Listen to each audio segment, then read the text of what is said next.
मेरा Singrauli lawyer association society की ओर से मैं बीएम शाह एडवोकेट शासकीय अधिवक्ता जिला सिंगरौली बता रहा हूँ। सबको मेरा नमस्कार। मैं आज आपको साक्षियों की परीक्षा के संबंध में बताता हूँ। साथियों, हमारा ये कहना है कि जब कोई वाद दायर किया जाता है तो सर्वप्रथम अपना वाद पत्र प्रस्तुत किया जाता है, फिर प्रतिवाद पत्र, उसका जवाब प्रतिपक्षी देता है। इसके बाद वाद बिंदु कायम किए जाते हैं और वादी अपने क्लेम को सिद्ध करने के लिए साक्षियों को बुलाता है। बुलाने के बाद वो उनसे मुख्य परीक्षा करता है। मुख्य परीक्षा के द्वारा अपने साक्षी से अपने क्लेम को सिद्ध करने के लिए अपने बातों को पूछता है, तो मुख्य परीक्षा है। यदि वह साक्षी किसी मुद्दे पर विपरीत हो जाता है या पूरे अपने साक्ष्य में विपरीत हो जाता है तो वादी को जो पक्ष वादी हो या प्रतिवादी हो जो उस साक्षी को बुलाता है उसकी पद परीक्षा कर सकता है।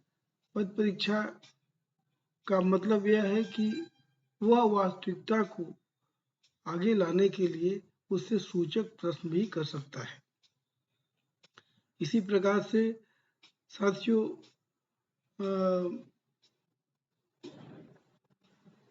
जो अभियोजन पक्ष जो होता है किसी भी आपराधिक कहानी को लेके जब आता है तो प्रोसिक्यूशन को अपनी कहानी सिद्ध करने के लिए पहले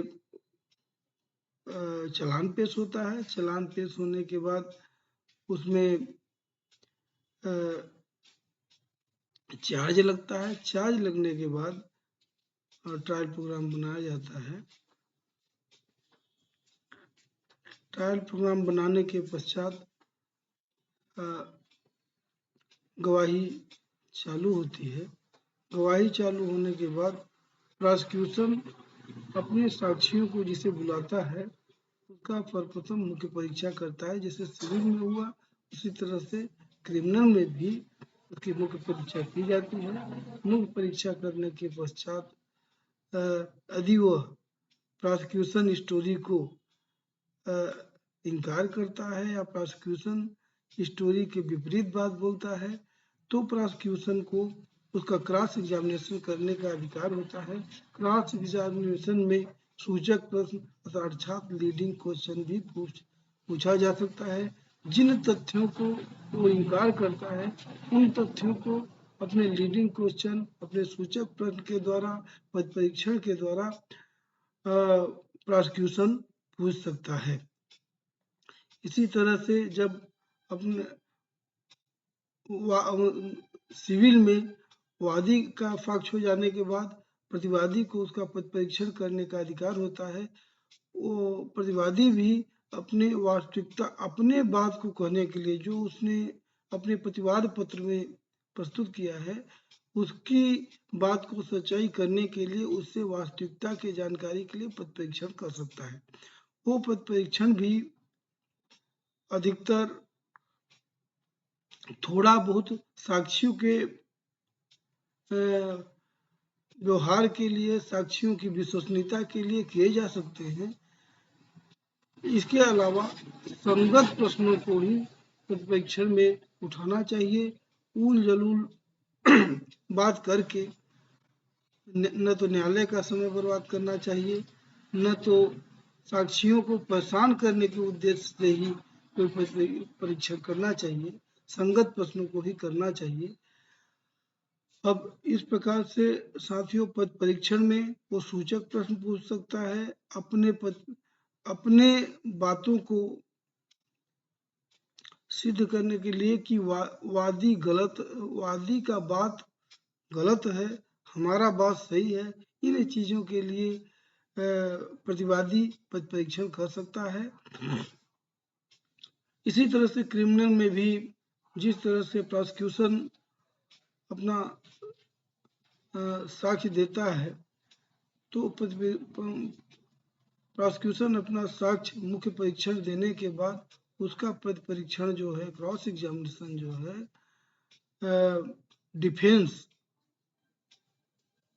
जो अभियुक्त होता है वह उसका पद परीक्षण कर सकता है, पद परीक्षण करता है। क्योंकि साथियों, जब तक मुख्य परीक्षण हुआ, यदि उसका विपक्ष द्वारा पद परीक्षण नहीं किया गया, तब तक उसको विश्वसनीय नहीं माना जा सकता। क्योंकि एक इस तरह से पद परीक्षण जो है विश्वसनीयता को सच करने के लिए किया जाता है। जब तक मुख्य परीक्षण हुआ यदि उसका पद परीक्षण नहीं हुआ, क्योंकि यदि डिफेंस है तब तक उसको मान्य नहीं किया जाता है। इसी प्रकार से साथियों, धारा 137 साक्ष्य अधिनियम के तहत मुख्य परीक्षा की जाती है। मुख्य परीक्षा में विपक्षी जो है पद परीक्षा करता है। पद परीक्षा करने के बाद यदि धारा 138 साक्ष्य अधिनियम में व्यवस्था है पुनः परीक्षा का, पुनः परीक्षा में वह यदि विपक्षी के पद परीक्षण के दौरान कोई ऐसे नए तथ्य आ जाते हैं जिसके लिए कि परीक्षण करना अनिवार्य है, तो वादी या सिविल केस में वादी और क्रिमिनल केस में प्रोसिक्यूशन, ये दोनों मुख्य परीक्षा कर सकते हैं। यदि इसी तरह से जब सिविल केस में प्रतिवादी का परीक्षा होता है तो वादी को भी क्रॉस एग्जामिनेशन करने का अधिकार है, और पुनः प्रतिवादी भी पुनः परीक्षा कर सकता है। इसी तरह से डिफेंस जब अपना बचाव साक्ष्य देता है तो बचाव साक्ष्य में भी वो मुख्य परीक्षा करता है, और प्रोसिक्यूशन जो है उसका पद परीक्षण करता है, और वो भी पुनः परीक्षण कर सकता है। इस तरह से साथियों, परीक्षण एक ऐसी कसौटी है जिसके द्वारा हम किसी भी वाद में या किसी भी अपराध में उसके सच्चाई को लाते हैं। सच्चाई को ला करके दोनों पक्ष जो होते हैं, कोई इन्वॉल्व हो करके ऐसा, जैसे प्रोसिक्यूशन की ऐसी कोई जिम्मेदारी नहीं है कि वो केवल उसको सजा दिलवाने के लिए झूठे तथ्यों का सहारा ले, दबाव डालने का कोशिश करे।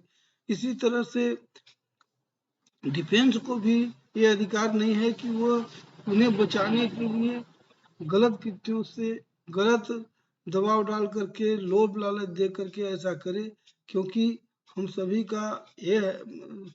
सभी का दायित्व है साथियों कि सच की जीत हो, जो व्यक्ति अपराधी है उसको सजा मिले। क्योंकि यदि हम अपने दायित्वों का निर्वहन नहीं करेंगे, आज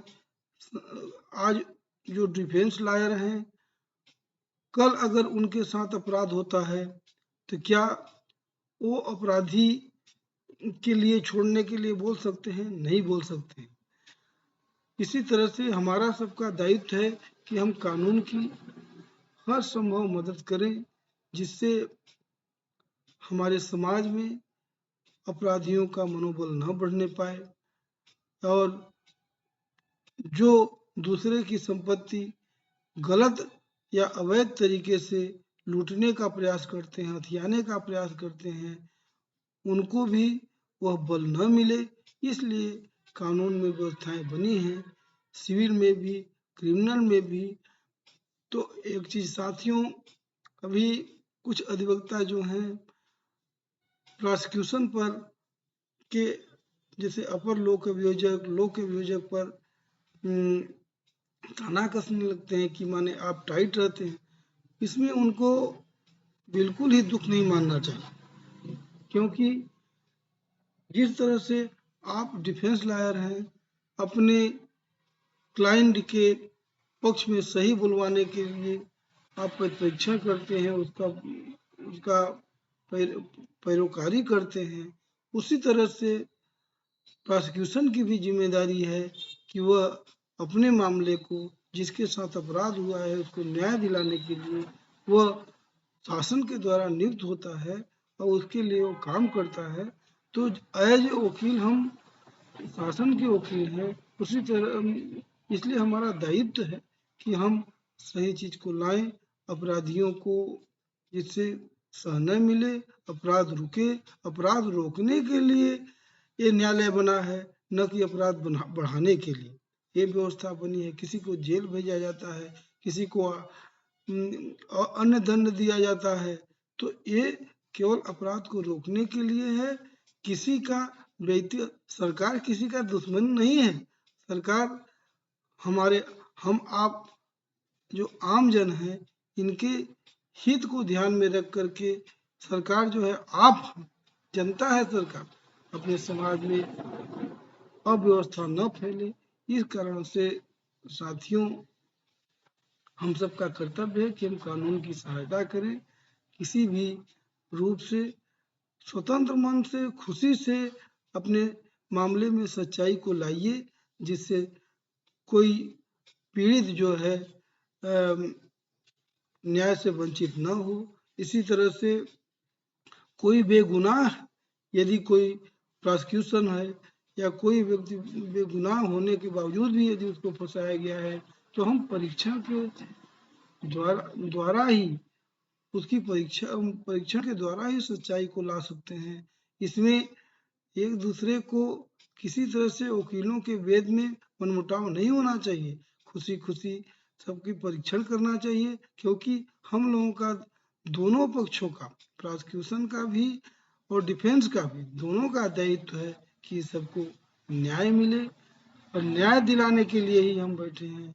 इसी के साथ मेरा आप लोगों को बहुत बहुत नमस्कार साथियों। मैं आपसे निवेदन करता हूं कि यदि कोई आपको कानूनी सहायता की जरूरत हो, आवश्यकता हो, तो मेरा मोबाइल नंबर है 98 26 310 378। इसी के साथ जय हिंद, जय भारत।